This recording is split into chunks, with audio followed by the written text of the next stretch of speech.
ሰው ማለት ውዳቂ ነው ያላችሁ ባል ነው። ሰው ነኝ አትበሉ። ያው ሰው ነኝ መቼም አትበሉ። በቃ ሰውነት ጥሩነት ነው። እና ልጅ ነኝ ያው ወጣት ነኝ ይላል። ወጣት ጅል ነው ያላችሁ ማለት ነው። እንዴ ድንግል ማርያም እኮ ወጣት ናት። ስንት ዓመቷ ነው የነበር ጌታ ስትወልድ? 15 ዓመቱ። ቂርቆስ ስንት ዓመቱ ነው? ቅዱስ ጊዮርጊስ ስንት ዓመቱ ነው? አጠቃላይ ሩጫውን ሲጨርስ 27። አጠቃላይ መክብበ ሰማዕታት ሲሆን 27 ዓመቱ ነው። ልጅ ነኝ ይኸው ማመካኘት ነው። ደግሞ መልሳችሁ የከተማ ሰው ነኝ።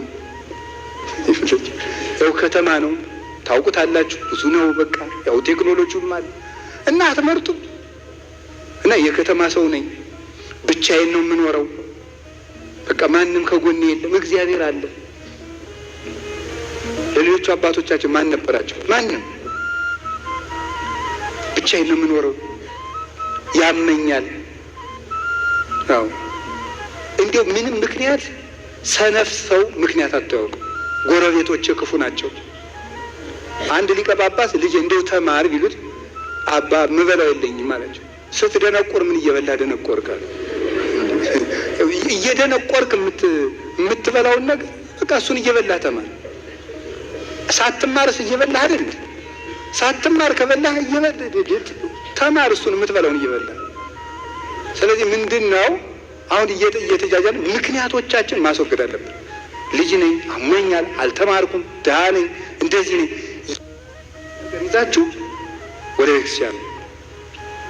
እንደ አንዳንድ ሰው ደግሞ ምቾቱን መልቀቅ አይፈልግም። የሰነፍ ሰው አንዱ ማመካኝ ምቾቱ ከምቾቱ መላቀቅ አይፈልግም። በቃ ተመችቶት እግዚአብሔር ይቅር ባይ ነው እያለ ለዚያ ደግሞ ጥቅስ እንደው የት እንደሚያገኝ አይታወቅም። በቃ ለዚያም ጥቅስ አለው። አትስፈን ሲሉት እግዚአብሔር ማሪ ነው፣ እናንተ ናችሁ የምታከብዱ ይላል። እንደዚህ አለ። ምቾቱንም ሳይለቅ እግዚአብሔርም ሳይቀርበት እያዋጣ 50 እያዋጣ እንደውም ተው ስትሉት ተው እንጂ ባላንስ አድርጉ የሚል ማለት ነው። እንደዚህ የሚል ሰው አለ። ኧረ ተው፣ ጽድቅ ባላንስ አይሆንም ጌታዬ፣ ጽድቅ ባላንስ አይሆንም። ጽድቅ እውነት ነው። አዋጥቶ መዳን የለም፣ እውነትን መከተል ነው። ስለዚህ አሁን የምነግራችሁ እያዋጣን እንደዚህ እያደረግን ከምንሆን ሰነፍ ቅዱስ ዮሐንስ ዘደማስቆ የመከራ ሁሉ ምንጮች ብሎ ይናገርና አንዱ ስንፍና ነው የሚለው። ሰነፍ ስለሆን ነው ቤተ ክርስቲያኒቱን እጇን እንድትሰጥ ያደረጋት፣ እንድትፈታ ያደረጋት። ብዙ ነገር አይናችን እያየ እያመለጠን ነው፣ ሰነፍ ስለሆን። አላችሁ የሰነፍ ሰው ጥቅሱ ጊዜ እነገሌ ናቸው ነው እንጂ። አሁን ለምሳሌ ምንድን ነው የሚለው ሰነፉ ምንድን ነው? እዚህ ሁሉ ጥሩ አባት ቢኖረን እንዲሁ አተን ነው እንጂ ጥሩ ጳጳስ ቢኖረን። አሁን ብዙ አባታችን ስላሉ አይደለም፣ እኔ ቢኖሩም ባይኖሩም ለአባትነታቸው ክብር አለኝ፣ መናገር ያለብኝ እናገራለሁ እያልኳቸው ያለው ብፁዕ አባት ቢኖረን፣ ጥሩ ቅዱስ አባት ቢኖረን፣ እንደዚህ ያለ አባት ቢኖረን። እሻው ሌባ እንድትሆን ያደረጉ ብፁዕ አባታችን ናቸው። ተኝተህ እንድታድር ያደረጉ አሁን ፓትርያርኩ ናቸው። ይህን እኮ ነው የምነግራቸው። ጸሎት እንድናቋርጥ ያደረጉን አባቶች ናቸው። እስኪ ተመልከቱ። እኛ ዝም ብለን ብንለወጥ አስተዳደር መች ይጎዳናል? እኛ መለወጥ እኮ ነው ያጓል። እንዳትቆርብ እስኪ የትኛው ጳጳስ ነው የከለከለ? እንዳትቆርቡ፣ ንስሐ እንዳትገቡ፣ እንዳትጸልዩ። እናንተ የአስተዳደር ጥብቅና ከመቆማችሁ በፊት ስለ ነፍሳችሁ የማታስቡለት እና ሰነፍ ሁልጊዜ ይሄ የሚጠቅሰው ሰው አለው። እንደዚህ ነው እንጂ ሲኖዶሱ ነው እንጂ ቤተ ክህነቱ ነው እንጂ እንደዚህ ያለ ይሄ ሰነፍ ነው። ቤተ ክርስቲያናችን ውስጥ ችግር የለም አላልኳችሁም? በጣም በርካታ ችግር አለ መታረም ያለበት አስተዳደር ውስጥ እያልኩ ያለው ግን እኔ አሁን የምናገር ራሳችን ላይ ነው። አሁን የሚገርመኝ ስለ አንድ ሌባ መነኩሴ ታሪክ ብጠቅስ ብሰብካችሁ አሁን ታሪክ ሁላችሁ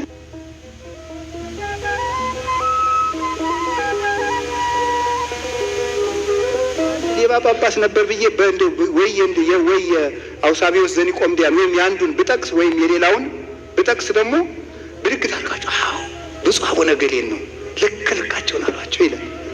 የሆነ ነገር ስንናገር አዎ እንትኑን ነው የእንትኑን ኃላፊ ነው ይላል። ለራሳችሁ የምትወስዱት መቼ ነው? እንዲሁ ግርም እኮ ነው የሚያደርገው። ለራሳችሁ አትወስዱ። ስብከት ሲሰበክ እነ ገሌን ነው። ሊቀ መዘምራን ኪነ ጥበብ በጣም ድንቅ መዝሙር ዘምረውልናልና በሌላው የምትፈርድ ማነህ አንተ እያሉ ሰለስቱ ጣቶችህ አንተን ያሳያሉ። በሌላው የምትፈርድ አንተ ማነህ እያሉ ሶስቱ ጣቶችህ ማንን ያሳያሉ? ይኸው ስንት ጣት ነው ወደ እኔ የተመለሰው? ይኸው ሶስት። በሌላው አንድ ጣት ስታመለክት ወደ አንተ ሶስት ጣት ይዞራል። መጀመሪያ ወደ ራስህ ይህ ነው። በጣም የሚያስደንቅ መዝሙር ነው በእውነቱ ማለት ነው። ስለዚህ አሁን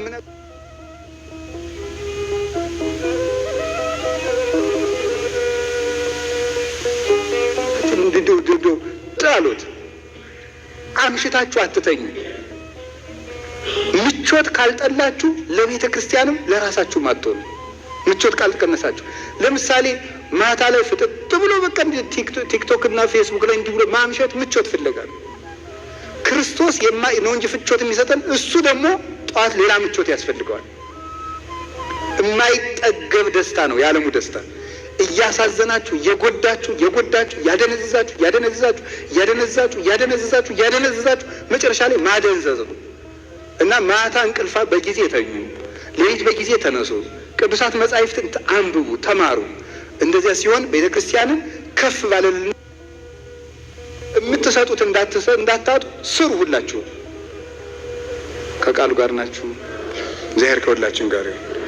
የመጨረሻው መንቃት የሚገባን እንግዲህ አሁን ሰነፍ አትሆኑም ሁላችሁም። አሁን ለምሳሌ ስታነቡ መጽሐፍ ማንበብ ስታነቡ ተኝቶ የሚያነብሰዋል። እንደዚህ መተኛት አቅዳችሁ ነው ማለት ነው። በቃ እንደው ልፍስፍስ ያለ የሆነ ሰው አለ። በቃ እንደው ገና በ20 ምናምን ዓመታችሁ እግሬን ያዙ ወገቤን ደግፉልኝ የሚል ሰው በዚህ የሶፋው መደገፊያ እዚህ ላይ ወገብ ላይ ተደርጎ ምናምን እንደዚህ ያለ ያቀማመጥ ስርዓታችሁን የመኝታ ስርዓታችሁን ካላስተካከላችሁ ተኝታችሁ እያነበባችሁ በየት ነው ለውጥ የሚመጣው? ስለዚህ አንዱ ስንፍናችን ማስወገድ ነው። ሶስተኛው እና የመጨረሻዬ ነው፣ ካለማወቅ ነው መንቃት ያለብን። ከቃሉ ጋር ናችሁን?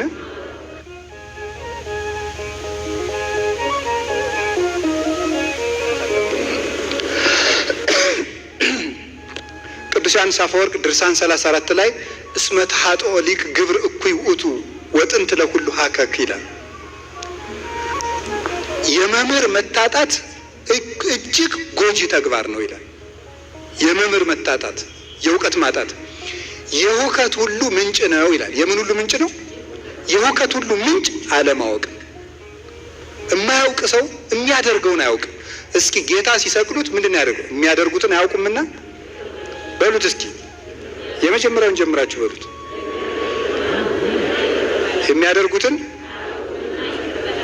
የሚያደርጉትን አያውቁምና አይደለም የሚያደርጉትን ነው እንጂ። ይኸው አለማወቅ ማንን እንኳን ያስደፍራል፣ እግዚአብሔርን እንኳን እንድንደፍር ያደርጋል። አለማወቅ ሶበሰ አይመርዎ እሚሰቀልዎ ለእግዚአብሔር ስብሐት፣ ቢያውቁትስ ኑሮ የክብርን ባለቤት ባልሰቀሉት ነበር አለ ቅዱስ ጳውሎስ። ስለዚህ ሰው ካላወቀ እንኳን ሰውን እግዚአብሔርን ይደፍራል። ደፋር የሚያደርግ አለማወቅ ነው። ስለ እግዚአብሔር ቤተሰቦች አሁን ልክ የደቡብ ኦሞ ሀገረ ስብከት ሰብስቦናል።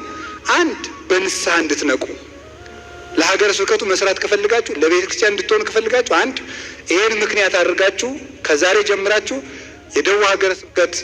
የደቡብ ኦሞ ሀገረ ስብከት ጠርቶኛል፣ በንስሐ መንቃት አለብኝ፣ ቤተክርስቲያንን መጥቀም አለብኝ፣ ሰነፍ መሆን የለብኝም፣ ሰርቼ ለዚህ ሀገረ ስብከት እሰጣለሁ በሉ እስኪ። ሶስተኛ ደግሞ ምን ሆን አለባችሁ በሉ እንጂ ጠፋኝ። ሶስተኛው መንቃት። ሶስተኛው እንቅልፍ ድንቁርና ነው። መንቃት ያለብን ደግሞ በእውቀት ነው። ምን ማወቅ አለባችሁ? ሃይማኖት ማወቅ አለባችሁ። እግዚአብሔር ማን ነው ማወቅ አለባችሁ። ክርስቶስ ማን ነው ማወቅ አለባችሁ። እስኪ ይህን ጥያቄ እንግዲህ ሰጥቻችኋለሁ። እስከ ዛሬ 3 ወር እስኪ አውቃችሁ እንድትማሩ ቢያንስ እግዚአብሔር ማን ነው? እስኪ እግዚአብሔር ማን ነው በሉ። በቃ ሰጠኋችሁ እንግዲህ እንድታውቁ።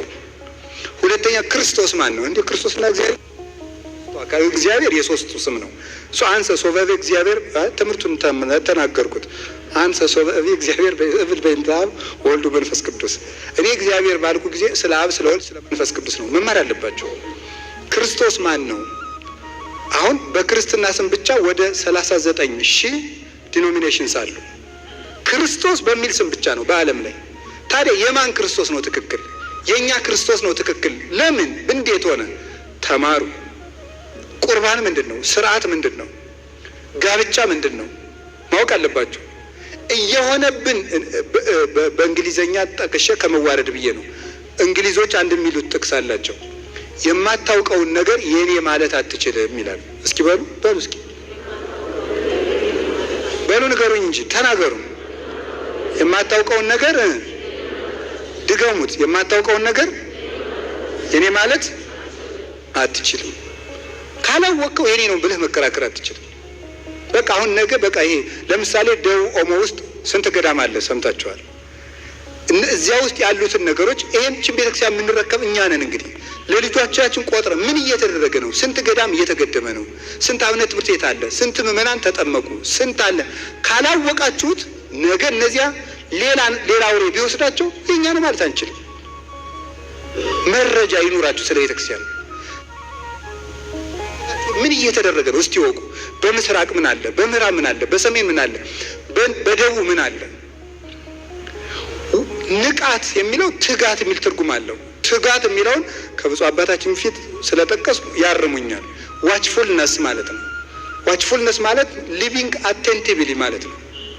ነቅቶ መኖር ማለት ነው። ነቅቶ መኖር ፍጹም በቃ ነው። ይሄ መንቃት ልንገራችሁ። ይኸው ለምሳሌ ተመርቃችሁ እንደወጣችሁ ማስታወቂያ ሲወጣ የነበራችሁትን እሱ ነው ንቃት። ንቃት ማለት እሱ ነው። በቃ አቴንቲቭ ናቸው። የት ወጣ? አርባ ምንጭ ነው የምትሉት ማለት ነው። እንደሱ ነቅታችሁ የቤተ ክርስቲያንን አካሏን ጠብቁ። ነቅቶ መጠበቅ ነው። ወይም ደግሞ ነገ ሌባ ይመጣል፣ ሰሞኑን ሌባ አለ፣ ቤታችሁን ነቅታችሁ ጠብቁ ሲባል ነቅተ ቁጭ እንደምትለው ነው። ወይም ደግሞ ሙሽሪት ወይም ሴት የምትወደው እጮኛዋ ከሩቅ ሀገር ሲመጣ ነቅታ የሌላ የመኪና በጮኸ ቁጥር መጣ ይሆን እንደምትለው ከመፋጻ ቀጢ ነው ከመመሰንቆ ሀዚ ያስተፈሳኒ በሰሚዖቱ ያሉ ማዘስ መሀል ይዘሰረሙ ላይ ነው። እንደ ቀጭን ፉጨት ልቤን ደስ ያሰኘዋል የምትለው ሙሽራይቱ የኛ ነፍስ ናት። ነቅቶ መጠበቅ ማለት እሱ ነው። መንቃት ማለት ይሄ ነው። ድሮ ለከተማ ሰው ምሳሌው አይመችም። እኛ ድሮ ገጠር ስናድግ ነገ የጥምቀት ልብስ ይመጣልሃል ስንባል እንዴት ብሎ ዶሮ ይጮህ፣ እንዴት ብሎ ይንጋልን፣ ነገ ሊሰጠን ነው። በቃ ኮሽ ባለ ቁጥር እንደዚያ እንዳልን ነው የምናድረው። ልክ እንደ መልካም ስጦታ ወይም ደግሞ ሌባ እንደሚመጣበት ሰው ሶበሰ አይመረ ባለቤት ጊዜ ይመጽ ሰራቂ እምተጋ ወሐለወ ባለቤት ሌባ የሚመጣበትን ጊዜ ቢያውቅ ኑሮ ተግቶ በጠበቀ ነበር ይላል። መትጋት ማለት መንቃት ማለት ነው። ልንገራችሁ፣ እየሰማችሁ ነው? እንደው ሁለት ነገር ልጨምራችሁና ልጨርስ እዚሁ ጋር። ስለ መንቃት አንድ ነገር ልንገራችሁ።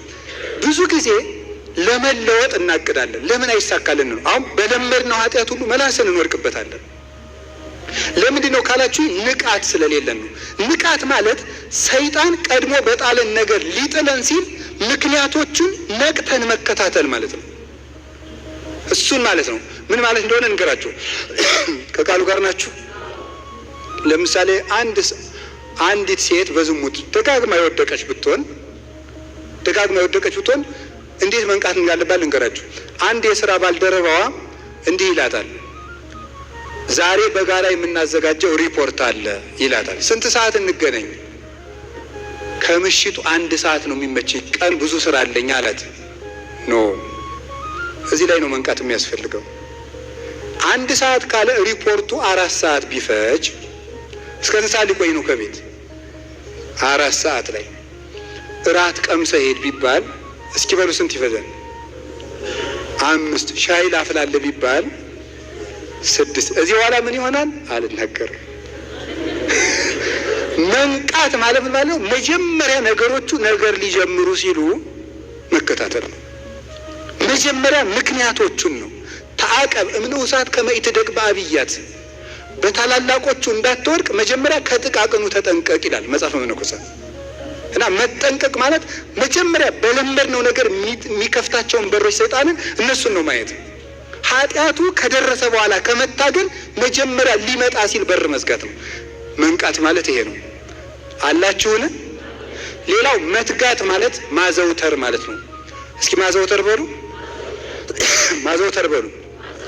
እስኪ ካሁን በፊት የገቢ ማሰባሰቢያ ላይ ተገኝታችሁ የምታውቁ ሌላ ቦታ እጃችሁን አውጡ፣ አውጡ እንጂ በደንብ ከፍ አድርጋችሁ። ካሁን በፊት እኔ አልተገኘውም ለካ። እሺ እሺ፣ እግዚአብሔር ይስጥልን። ስለዚህ እንንቃ በሉ እስቲ።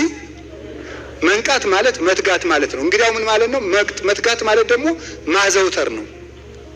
እስኪ አንድ ጥያቄ ልጠይቃችሁ። ወታደር ስፖርት ይሰራል። 5 ዓመት ስፖርት ሰርቶ 15 ዓመት ቢተኛ ወታደር መሆን ይችላል አይችልም? ስፖርት 4 ቀን ሰርታችሁ ብትሰሩት ብትተውት ምን ይሆናል? ስትራፖ ነው የሚሆነው። ስለዚህ ምን ማለት ነው? ማዘውተር። እስኪ ማዘውተር በሉ። ጂም በአማርኛ ምንድን ነው? የአካል እንቅስቃሴ ማለት ነው አይደል? ፍቹ ኮንቴክስቹዋል ነው ወይስ ቃል በቃል ነው? በቃ ተውትሽ። እሺ የጂም ቦታ ምንድን ነው? የስፖርት ማዘውተሪያ። እስኪ የስፖርት ማዘውተሪያ በሉ። ማዘውተሪያ ነው። ለምንድን ነው ማዘውተሪያ የተባለው? በራሱ ተርሙ ማዘውተሪያ የተባለው ለምንድን ነው? አንድ ነገር ሲደጋገም ነው ጠባይ መሆን የሚችለው። ስለዚህ ሁልጊዜ ለዚህ ነው ቅዱስ ጳውሎስ መልካም ስራዎችን ለመስራት አንታክት የሚለው። አምና ሰጠን ዘንድሮ ሰጠን እንዴት ሰጠን አትበሉ። እስኪ አምና በሉ፣ አምና በላሁ በሉ፣ የዛሬ 10 ዓመት በላሁ በሉ፣ የዛሬ 20 ዓመት በላሁ በሉ፣ የዛሬ 30 ዓመት በላሁ። አይ እንግዲህ ሲብቃይ በሉ እስኪ። አይ ተበላላችሁ አሁን ሄዳችሁ። ስለዚህ እንደዚህ ነው ማዘውተር። አይውል ካላዘውተርከው እንዴ የዛሬ ሳምንት ምን የመሰለ ሙክት በልቼ አሁን እረ አትልም። ዛሬም ትበላለህ ሽሮም ሆነ ቆሎም ሆነ። ስለዚህ ሁልጊዜ በጎ ስራን አድርጉ። በጎ ስራ ስለተጀመረ ብቻ ሳይሆን ስለተዘወተረ ብቻ ሳይሆን ስለተፈጸመ ነው የሚያድነው። እና የእግዚአብሔር ሰዎች መልካም ነገርን አክሊል እንዲያሰጣችሁ ከፈልጋችሁ አዘውትሩት። ጸሎት ለምሳሌ ሳምንት በወኔ የጸለያችሁ አትተውት። ጸሎቱ መብዛቱ ሳይሆን መዘውተሩ ነው። ባይገባችሁም አዘውትሩት። ቤተ ክርስቲያን መሄድን ጥሩ ሕሊና ባይኖራችሁም አዘውትሩት። ዝም ብላችሁ ስታዘወትሩት መጀመሪያ እርሻ ሲታረስ እናንተ አላረሳችሁም እንጂ እጅ እያመመ እየደማ እየተላጠ ነው የሚታረሰው። ከዚያ በኋላ ግን